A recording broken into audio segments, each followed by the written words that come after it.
오늘은 4월의 회심이라는 제목으로 은혜를 나눌 텐데요. 회심은 마음을 돌이키고 결단하는 게 회심이죠. 어느 사전적인 의미로. 더 나아가서는 지난 날을 회개하고 종교적인 신앙적인 눈이 뜨이는 걸 회심이다, 이렇게 얘기합니다. 사울이 그 지난 날의 삶을 돌이켜서 하나님 앞에 새롭게 결단하고 새롭게 변화된 내용이 오늘 우리가 함께 본 본문의 내용입니다. 사도행전은 누누이 제가 반복해서 말씀드리지만 하나님의 성령을 받은 사람들이, 성령을 경험하고 성령의 임재를 경험한 사람들이 변화된 사람들의 얘기, 사람들의 변화된 얘기, 사람들이 정인으로 그들의 삶이 바뀐 얘기, 그게 바로 사도행전이다. 사람이 중요한 거예요. 오늘날에도 아무리 힘들고 어려운 현실이고 각박한 현실일지라도 한 사람 한 사람 위에 성령이 임하면 그 사람을 통해서 변화가 일어나고 하나님 역사는 일어나게 될 줄로 믿습니다. 하물며 오늘 이 사울의 얘기는 사울같이 악독하고 핍박자고 폭행자였던 이런 사람도 성령이 임하니까 변하더라. 할렐루야. 이렇게 기가 막히게 변하고 오히려 온 세상을 향해 복음을 전하는 증인이 되더라. 그래서 이 세상에 변하지 않을 사람, 하나님의 성령이 임하면 변치 않을 사람이 없다. 그래서 우리가 사람들에게 가지고 있는 편견, 시선, 마음이 바뀌어지는 것, 그게 오늘 설교의 핵심이에요. 오늘 사도 바울이 우리에게 주는 교훈이죠. 사람들에게 대해서 기대를 저버리고 기대를 닫아버리고 마음문을 닫아버렸다면 오늘 예배를 통해 다시 한번 사람에 대해서, 주변의 남편과 자녀와 아내와 이웃들에 대해서 여러분 관계가 다시 새로워지고 기대하게 되고 기도하게 되고 그리고 새로워지는 역사를 경험하게 되는 여러분 되시기를 주의 이름으로 축원합니다. 바뀌지 않을 사람이 없다. 제가 오늘 설교를 준비하며 오늘 본문에 나오는 사울 같은 사람이 누굴까 가만 생각해 보니까 가장 강력한 사람, 저 북한에 있는 김정은 위원장이 바뀔 수 있을까? 구원받을 수 있을까? 오늘 적어도 이 사도행전에 나오는 사울은 김정은보다 더 지독한 사람이었어요. 더 바뀔 가능성이 없는. 여러분들은 김정은 위원장이 예수 믿을 가능성을 몇 프로로 보십니까? 별로 대답들이 없으시네. 솔직하게 저 북한에 있는 김정은 위원장이 예수 믿을 가능성이 몇 프로를 보느냐? 여러분 몇 프로 정도로 봐요? 장동이 몇 프로 그러죠? 50%? 이야, 많이 보신 것 같은데. 더 낮게 보시는 분? 분위기로 낮게 봐서는 안 될 것 같으니까 눈치 보고 계시는 거예요? 제가 의도하는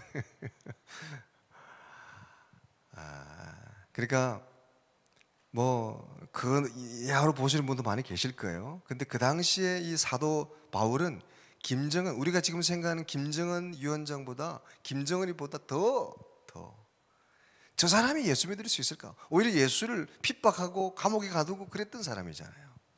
그런 사람이 예수님을 만나게 되고 변화돼서 기도하는 사람이 되고 세상을 향해 복음을 전하는 전도자가 된 줄로 믿습니다. 오직 너에게 성령이 임하면 하나님의 권능이 임하고 온 유대와 사마리아와 땅끝까지 이르러 내 증인이 되리라. 할렐루야.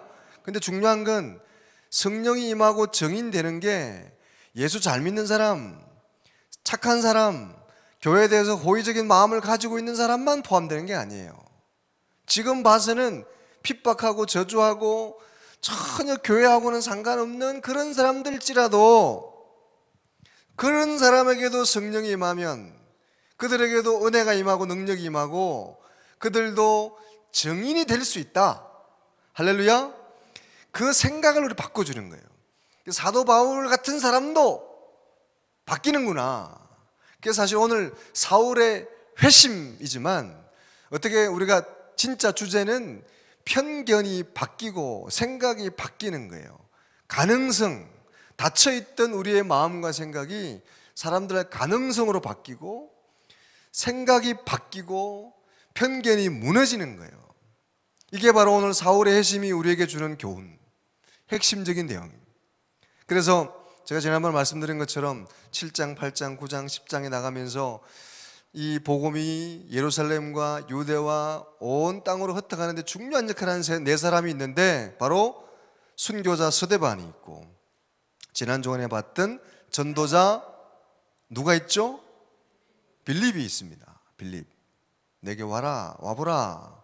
그리고 140km나 되는 그 광야길을, 그 사막길을 마다하지 않고 여기서 삼척, 여기서 태백 정도 되는 길이 잘 뚫린 길도 아니고 사막길을 목숨을 걸고 복음을 위해서 달려갔던 순종의 사람, 전도자 바로 빌립이 있었기 때문에 에티오피아의 내시가 구원을 받을 수 있었다. 오늘은 바로 사울, 그리고 그 다음에는 고넬료. 유대인들은 그렇다 치더라도 이방인들도, 또는 믿고 잘 배웠고 많이 가졌고 부유한 사람들, 그 교만이 하늘을 찌르듯 하고, 그리고 자기 나름대로 자기 자존감이 높아서 자기가 최고라고 생각하는 그런 사람들도 바뀔 수 있을까? 하나님의 성령이 임하니까 바뀌더라. 그걸 사울이 보여주고 있고 고넬료가 보여주고 있는 겁니다.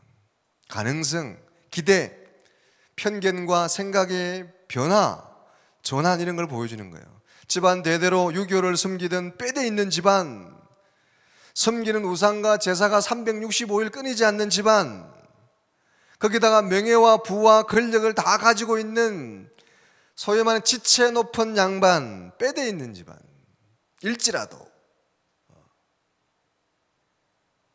하나님이 역사하시면, 성령이 임하시면 생각이 바뀌고 마음이 바뀌고 회심의 역사가 일어나게 되는 줄로 믿습니다. 이걸 보여주는 게 바로 오늘 본문의 말씀이에요. 이 사람도 가능할까? 이것도 괜찮을까? 백부장 고넬료, 이방인이었고 부와 명예와 힘을 가지고 있고 지혜와 덕망과 인품까지 같은, 그렇게 부족할 것이 없는 그런 사람에게도 복음이 임하니까, 성령이 임하니까 변화가 되더라. 바알같이 완악하고 철저하고 그런 이 사울 같은 사람도 성령이 임하니까 바뀌더라. 이런 걸 보여주는 거예요. 오늘 예배의 말씀을 통해서 다시 한번 여러분이 하나님에 대해서, 사람들에 대해서 편견이 무너지고 기대를 가지고 소망을 가지고 기도하는 사람이 되시기를 주님의 이름으로 축원합니다. 사울을 좀 더 깊이 보자고 그러면 사울이 회심하기 전에 모습이 어땠느냐? 7장이나 6장에 보면 7장 58절에 이런 말씀이 있어요. 정인들의 옷을 벗어 사울의 청년의 발 앞에 두었더라. 사울이라는 청년의 발 앞에 주었더라. 사울은 스데반의 죽음을 마땅히 이겼더라. 스데반이 죽을 때 옆에 사울이 있었습니다. 그런데 사울은 스데반이 돌에 맞아 죽는 걸 마땅하다, 죽어도 싸다, 죽을 죄를 지었다, 그렇게 독하게 쳐다보고 있던 사람이 사울이었습니다. 그리고 오늘 9장 1절 2절에도 1절 2절 한번 볼까요? 1절 2절 다 같이 한번 읽겠습니다. 오늘 사도행전 9장 1절 2절 시작. 사울이 주의 제자들에 대하여 여전히 위협과 살기가 등등하여 대제사장에 가서 다메섹 여러 회당에 가져갈 공문을 청하니, 이는 만일 그 도를 따르는 사람을 만나면 남녀를 막론하고 결박하여 예루살렘으로 잡아오려 함이라. 예루살렘에 스데반이 순교한 이후에 예루살렘 박해가 심해져서 교인들이 막 흩어지고 다메섹은 지금의 시리아의 수도가 다메섹이죠. 지금도 그곳에 사람들이 흩어지고 막 도망갔는데 사울이 그걸 잡으러 가기 위해서 대제사장의 공문을 가지러 갔습니다. 이 공문이 뭐냐면 요즘 말로 하면 체포영장입니다. 체포영장. 대제사장에게 내가 다메섹에 가서 예수쟁이들, 예수 믿는 사람들을 다 잡아올 테니까 증을 주세요. 체포영장을 저에게 발부해 주세요. 그리고 그 체포영장을 받아서 살기가 위협이 등등해서 다메섹으로 가던 사람이 바로 이 사울이었습니다. 그래서 이 사울의 모습을 존 칼빈은 시편 80편 13절을 인용해서 시편 80편 13절에 이런 말씀이 있어요. 숲속의 멧돼지들이 상해하며 들짐승들이 먹나이다. 숲속의 멧돼지, 숫 멧돼지, 음식을 찾기 위해서 요즘도 이제 먹을 게 없어지면 이 산에서 막 멧돼지들이, 요즘 우리나라 야산에도 이 멧돼지들이 막 많아져 가지고 막 멧돼지들이 막 내려와 가지고 고구마도 먹고 감자도 먹고, 감자가 올라가지 않을까 모르겠네. 감자도 먹고 고구마도 막 채소를 막 어지럽히고. 그러니까 이 순 멧돼지, 먹이를 찾아서 막 날뛰는 순 멧돼지처럼 그렇게 살기가 등등하고, 그 정도로 짐승같이. 그래서 알렉산더 윌리엄스라는 주석가는 야생의 짐승같이 헐떡였다 이렇게 표현합니다. 사도 바울의 지금 현재 모습을 야생에 있는 짐승처럼 헐떡이면서 씩씩거리면서 그리스도인들을 잡으러 가고 있다는 거죠. 만화 같은 데 보면, 이 또 애니메이션용 같은 데 보면 이렇게 막 씩씩거리면서 여기 막 연기가 팍팍 나오는 거 있잖아요. 지금 사울이 막 연기가 푹푹 막 씩씩거리면서 살기가 등등해서 지금 짐승처럼 그리스도인들을 잡으러 가고 있는 거예요. 근데 이 지금 며칠 후에 다메섹에서 예수를 만날 거라고는 상상할 수 없는, 사도 바울이 직접 고백했습니다. 오늘 이 회심의 사건 사도행전 9장의 내용은 3번이나 반복돼서 기록됩니다. 사도행전 22장에도 26장에도 반복돼서 기록됩니다. 그만큼 중요한 일입니다. 사울이 회심해서 바뀌었다는 내용은. 여러분, 성경에 3번이나 강조되어 있다는 것은 중요하기 때문일까요? 안 중요하기 때문일까요? 중요하기 때문이죠. 중요하니까 3번이나 반복되는 거예요. 근데 사도 바울이 사도행전 26장에 나오는 이 얘기를 자기 입으로 이야기하면서 그 예수님을 만나기 바로 며칠 전까지만 해도 자기가 예수님을 만날 거라는 상상도 못했다. 그건 누가 나한테 먼저 그 얘기했다면 거짓말, 천만의 말씀 만만의 콩떡이라고 했을 것이다. 좀 가장하면, 그렇게 우리나라 말로 풀면 상상할 수 없는 일이다. 증오로, 미움으로 가득 차 있었던 거죠. 그렇게 누가 말했으면 비웃을 것이다. 여러분, 지금 요 시점에서 여러분이 생각할 때 저 사람이 교회 나오는 것, 저 사람이 하나님 받아들이는 것, 저 사람이 마음이 무너지는 것, 천만의 말씀 만만의 콩떡이다 하는 사람, 제가 볼 땐 지금 현재 최고가 김정은 같은데 그런 사람일지라도 하나님 역사하시면 변화가 일어나게 될 줄로 믿습니다.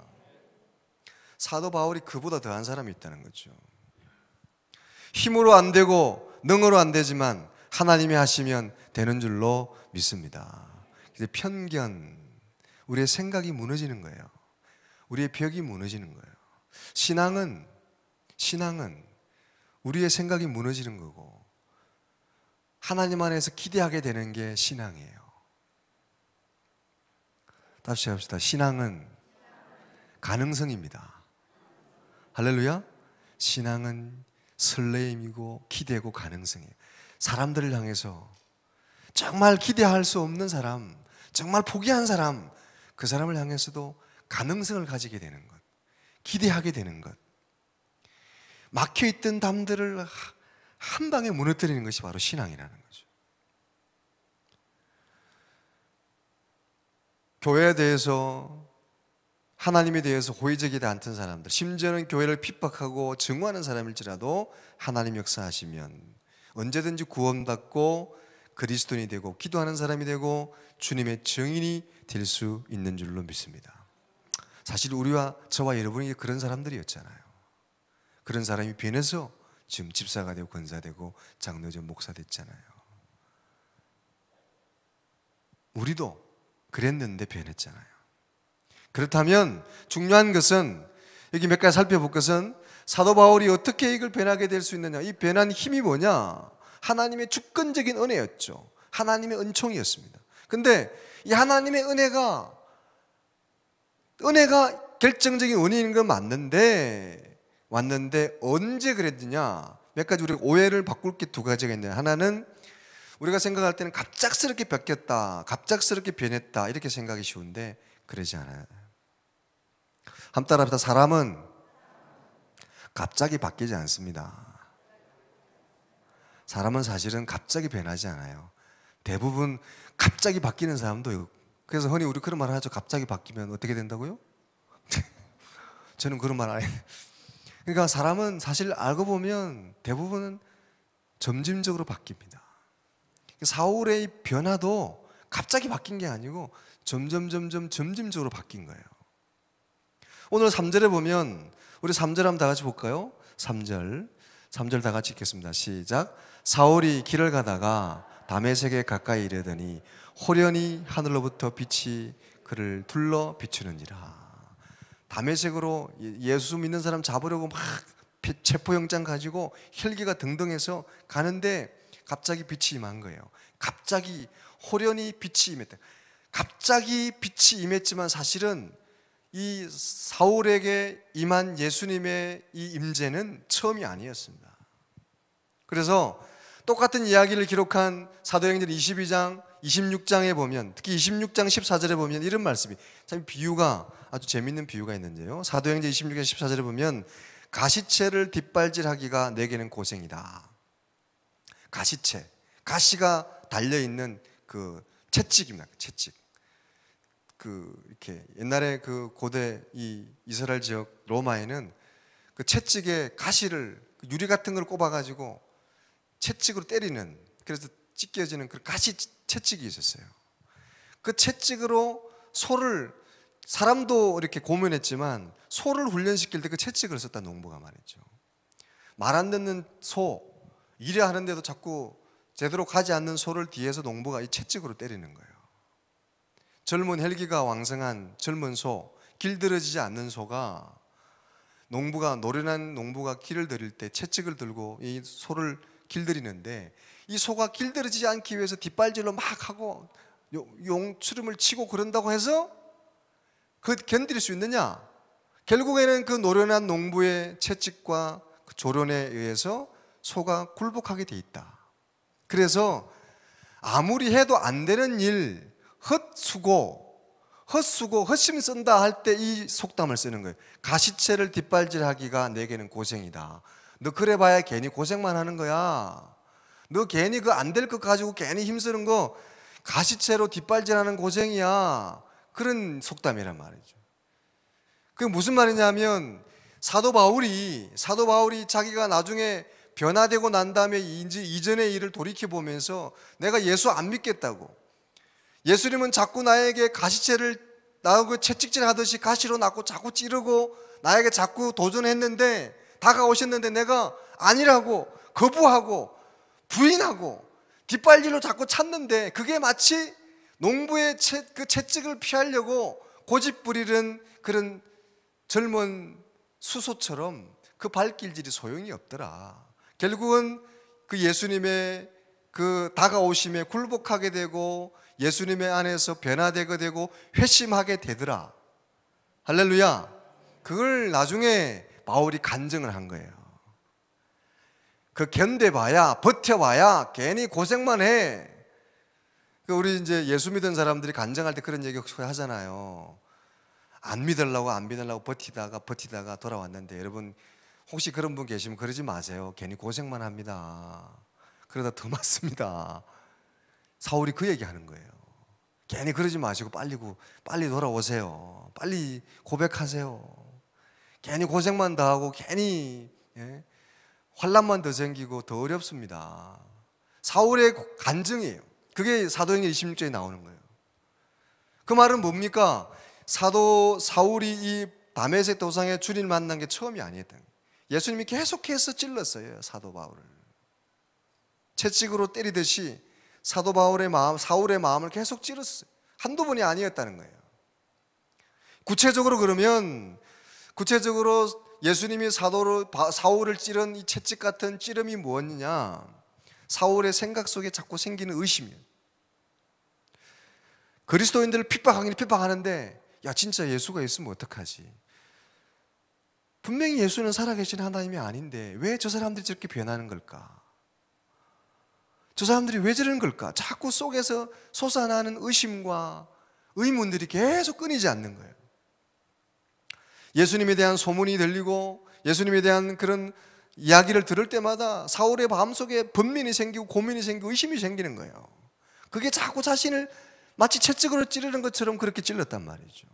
또 가장 강력한 것 중에 하나는 뭐냐면 바로 스데반이었습니다. 스데반이 바로 사울 앞에서 청년, 그런 번민과 고민이 있는 사울 앞에서 보여지는 증표로 그렇게 돌에 맞았고 핍박을 받으면서도 얼굴은 천사 얼굴처럼 빛나더라. 이보다 더 강력한 증거가 어디 있습니까? 아니, 그렇게 어떻게 된 게 돌에 맞아서 죽으면서까지도 저 얼굴은 저렇게 천사 얼굴처럼 빛나는 거야. 도대체 저 비결이 뭐야? 도대체 저 예수, 저 그리스도인들의 믿음이 도대체 뭐야? 뭐길래 저렇게 사람이 저렇게 죽어가면서까지 얼굴에 천사의 빛을 보이는 거야? 사도 바울의 마음을 찌르는 거죠. 채찍으로 찌르듯이. 돌에 맞아 죽어가면서도 두려워하지 않고 저항하지 않고 담대한, 너무나 의연한 스데반의 모습이 사도 사울의 마음을 괴롭히는 겁니다. 뭐야 쟤는 도대체 저렇게 죽어가면서도 저런 모습을 보이는 게 저 힘이 뭐야? 저런 힘이 어디서 오는 거야 도대체가? 잠을 잘 수가 없는 거죠. 스데반이 의회 앞에서 웅변적인 명연설을 하는 모습, 그리스도에 대해서 복음을 전하는, 담대히 복음을 전하는 모습들, 그리고 죽으면서도 자신에게 돌을 던지는 사람들을 향해서 기도하는, 혼자 잘난 척하고 멋있는 척하는, 저건 또 뭐야? 미치는 거예요. 사울의 마음속에. 죽어가면서도 원망하거나 시기하지 않고 저들의 죄를 용서해달라. 이야, 잘났어. 혼자 잘났어. 도대체 저런 믿음이 어디서 나오는 거야? 저런 힘이 어디서 나오는 거야? 사도 바울의 마음을 계속해서 채찍질해요. 사울이 그때는 아닌 척했지만 그 속에서 계속해서 그런 번민과 채찍이 있었다는 거죠. 나중에 고백한 겁니다. 이런 하나님의 살아계신 강력한 이런 눈앞에 보이는 스데반을 통해 보여지는 증거를 거부할 수가 없었습니다. 점점점 그게 다가오고 있었던 거죠. 칼융이라는 심리학자가 이렇게 고백합니다. 광신적인 행위는 엄밀한 의심들을 보상하려는 사람들에게서 발견된다. 광신적인 그런 광적인 것을 보이는 건 그 마음속에 의심이 있다는 거예요. 그걸 가리기 위해서 보여주는 거라는 거죠. 사울이 강하게 그리스도인을 핍박했던 것은 오히려 그 속에서 자꾸 자기 마음이 흔들리고 있고, 자기 마음이 자꾸 예수님을 나도 믿어야 되나 하는 이런 흔들리고 있는 걸 가리기 위한, 그래서 더 강력하게 그리스도인을 핍박했다는 거죠. 그게 강도가 세질수록 자기 마음이 더 흔들리고 있다는 것을 반증하는 거라는 겁니다. 그게 점점 더해지다가 결국 다메섹 도상에서 주님을 만나게 된 거예요. 하루아침에 갑자기 변한 게 아니라 점진적으로 그렇게 쌓여서 결국은 그때에 주님을 만나고, 주님 누구십니까? 제가 어떻게 해야 됩니까? 변하게 된 줄로 믿습니다. 할렐루야. 그러니까 여러분, 주변에 있는 아직도 아닌 것처럼 버티고 있는 사람들 사실은 속에서 갈등이 많을 거예요. 할렐루야. 때가 돼갈 수 있어요. 어느 날 바뀔 수 있습니다. 기대를 가지고 기도하는 여러분 되시기를 주의 이름으로 축원합니다. 점진적으로 바뀐다는 거죠. 그리고 또 하나 오해가 뭐냐면, 사울이 하나님의 강력한 힘을 통해서 억지로 그랬을 거다, 강제적으로 그랬을 거다, 아니라는 겁니다. 하나님이 사울의 핵심은 정서적이고 은혜로 된 것이고 자유의 의지로 된 것이고 성실하게, 그래서 이성적이고 성실하며 자유롭게 된 것이 바로 사울의 핵심이에요. 할렐루야. 하나님은 우리가 로봇처럼 그렇게 다루기 싫어해요. 인격적으로 다루기 원하시고, 인격적인 만남과 인격적인 예배를 원하시는 것이 우리 하나님인 줄로 믿습니다. 억지로 막 바꾸려고 하지 않습니다. 그래서 오늘 본문에 보면 사울이 주님이 임재했을 때, 주님 누구십니까? 주님 제가 무엇을 해야 됩니까? 지극히 이성적이고 지극히 온전한 정신으로 자기 의지로 주님을 따릅니다. 사울에게 임한 회심의 은혜는 하나님의 주권적인 은혜였지만 점진적인 거였고 부드럽고 이성적이고 은혜로운 거였다. 강압적인 것이 아니라 부드럽게 이성적으로 그들이 바울이 회심한 거였다.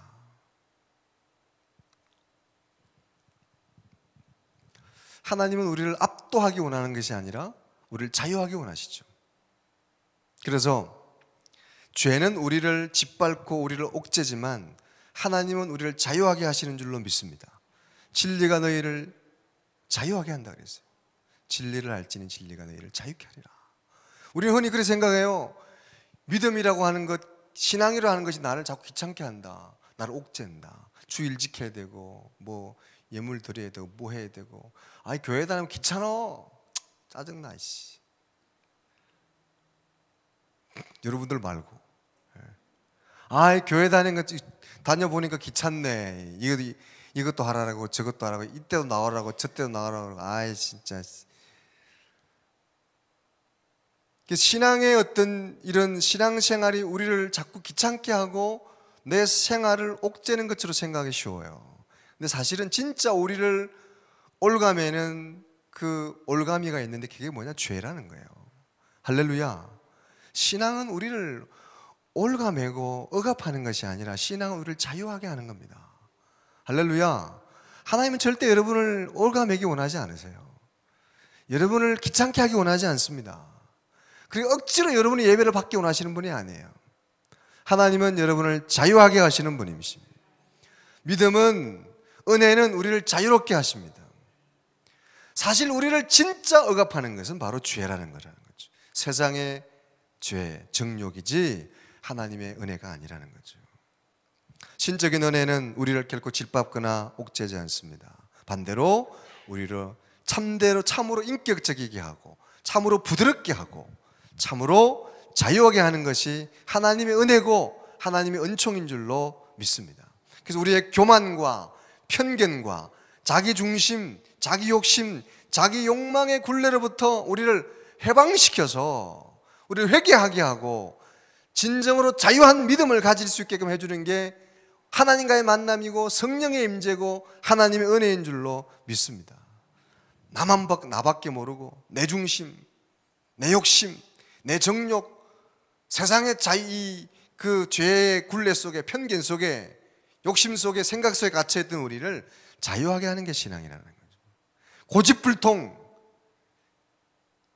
자기 출세의 정욕에 쌓여있던 이 사울의 이 쌓여있는 이 모든 것들을 하나님이 풀어주시고 자유하게 하시고 주의 자녀가 되게 하시고 해방시켜 준 것이 바로 하나님의 임재고 사울의 회심인 줄로 믿습니다. 그러니까 사울의 회심은 결코 갑작스러운 것도 아니었고 그리고 강제적인 것도 아니었습니다. 점진적인 거였고 그리고 은혜롭고 자유로운 것이었다. 이것을 통해 사울의 관계가 변화됩니다. 경건한 사람으로 기도하는 사람으로 바뀌게 돼요. 여러분 은혜 받으면 경건하게 됩니다. 은혜 받으면 기도하게 되는 줄로 믿습니다. 사울이 이렇게 주님을 만나고 나니까 아나니아를 통해 주시는 말씀 중에 11절에 보면 그가 기도하고 있는 중이다. 사울이 지금 기도하고 있을 거다. 그에게 가서 안수해주고 세례주고 그에게 양육을 해주라. 성령이 아나니아를 보내는 거예요. 사울이 기도하는 사람이 됐어요. 경건한 사람이 됐어요.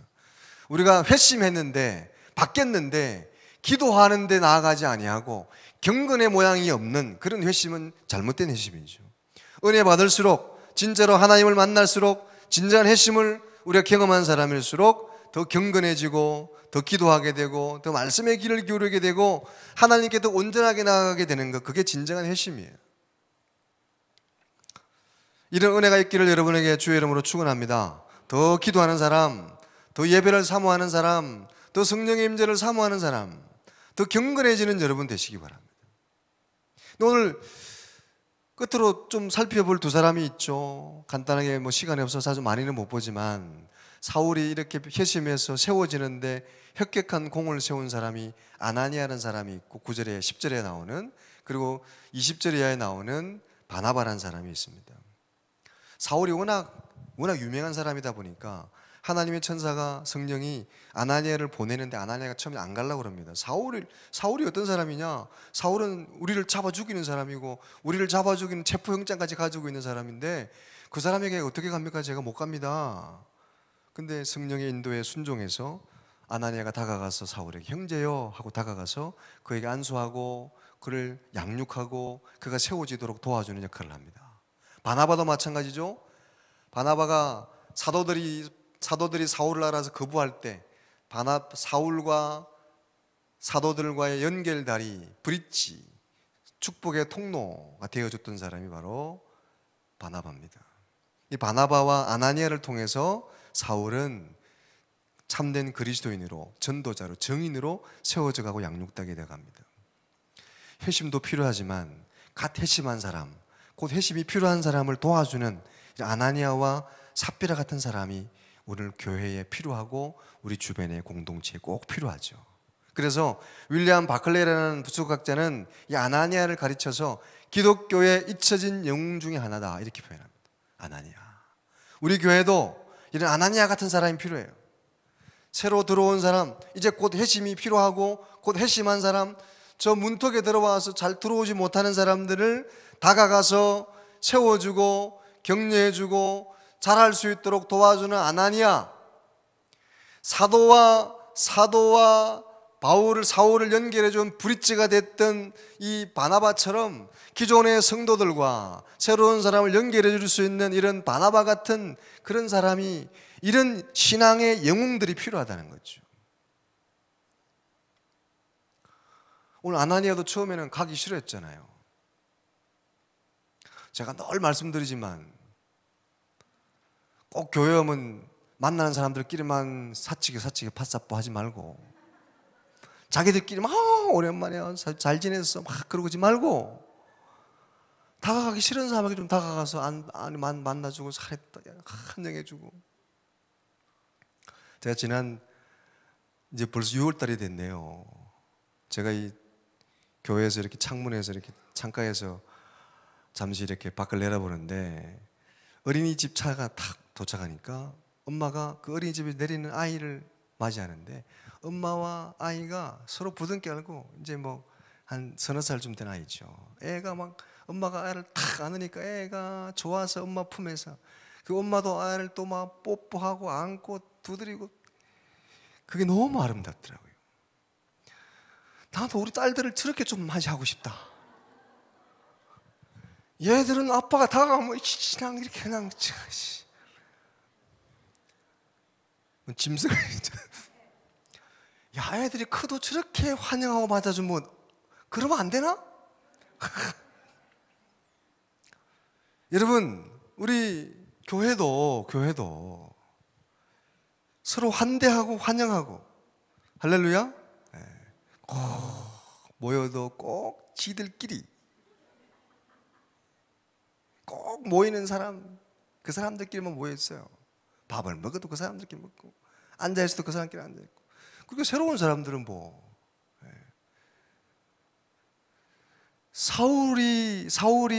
바울이 될 수 있던 것은 아나니아, 바나바 같이. 아나니아도 가기 싫었어요. 처음에는 가기 싫어서 안 가려고 그랬어요. 무섭고. 그런데 성령의 인도를 따라서 다가갔고 그에게 형제여 안수해주고 기도해줬어요. 사도들도 사울을 무서워했습니다. 안 가려고 그랬어요. 근데 연결시켜주는 바나바가 있어서 세워져서 그야말로 바울이 되고 그가 성령을 받은, 그래서 이방인의 복음을 전하는 산 증인이 된 줄로 믿습니다. 이런 윌리엄 바클레이가 고백한 것처럼 기독교에 잊혀진 영웅, 오늘 우리 교회 안에도 이런 영웅들이 필요해요. 할렐루야. 데리고 오는 것만 중요한 게 아니고 데리고 온 사람들을 환영해 주는 사람이 필요한 거예요. 세워주고 격려해주고. 제가 오늘 오후 예배 때는 이제 들어올 때 데리고 오는 것만 중요한 게 아니라 나갈 때도 같이 가라 이제 이렇게 말씀할 텐데, 여러분 우리가 전도 중요하고 데려오는 거 중요하지만 더 중요한 거는 그 함께 온 사람들을 함께 다가가주고 양육해주고 격려해주고 연결시켜주는 브릿지, 격려자, 위로자는 더 필요합니다. 그래서 교회 나왔다가 안 온 사람이 교회 가보니까 더 외로워지는 거죠. 자기들끼리 밥 먹고 자기들끼리 좋아하고 자기들끼리 하고. 사랑하는 여러분, 말씀을 맺습니다. 오늘 사울의 회심을 통해 우리에게 주는 결론의 말씀, 핵심은 확실하죠. 분명합니다. 사울도 변했는데 변하지 못할 사람이 또 누가 있겠느냐. 혹시 우리가 마음을 닫고 있는 사람들, 오늘날 우리 주변에도 사울 같은 사람이 많습니다. 지성과 인격과 지혜와 또 능력을 가진 사람, 권세를 가진 사람이에요. 인품도 있습니다. 그러나 하나님에 대해서는 안티입니다. 단호하고 완고하고 심지어는 광적으로 하나님을 싫어하고 교회를 싫어하는 사람, 그런 사람이 있습니다. 그러나 우리가 기도하면 반드시 하나님의 주권적인 은혜가 임하면 변화되게 되고 정인되는 날이 오게 될 줄로 믿습니다. 중요한 우리의 시선이 바뀌는 거고 그들을 향한 기대를 가지고 기도하면 반드시 돌아오게 될 날이 있을 줄로 믿습니다.